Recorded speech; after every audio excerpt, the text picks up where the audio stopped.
in a once forgotten land. A courageous hero brought hope. But a new threat awaits. So we're at the Lasse Åberg Museum in outside of Stockholm in Sweden, and for those of you who aren't Swedish, you probably don't know that Lasse Åberg is an avid Disney collector who has a massive collection of Mickey Mouse and Donald Duck toys. And we've seen the game, we played the game. What's your first impression of Epic Mickey 2, The Power of Two?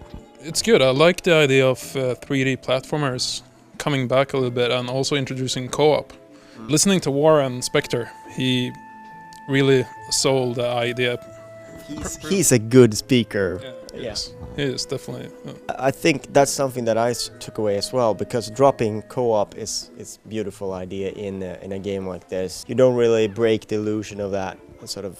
You don't have to go into a menu and all of that stuff. It's just drop in whenever you want to. But of course the challenge there is to make that AI-controlled Oswald as good to play with as the sort of the human player. Yeah, Warren told us about this game is built around co-op, and if you're playing it in single player alone, you're gonna have the AI, but you're not gonna see the same places as you see in when you play with a friend. That's how they solve the problem with having an additional character with you all the time, because doing all the stuff you do with a friend, it's too complicated to program that into the code.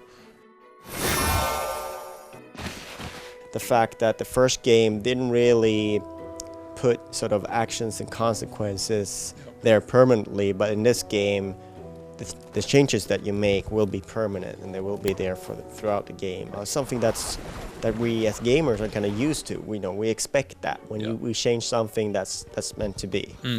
He talked a lot about inspiration for that, and he talked about his previous game Deus Ex, but he also talked about Mass Effect. Originally the idea comes from Dungeons and Dragons, he said.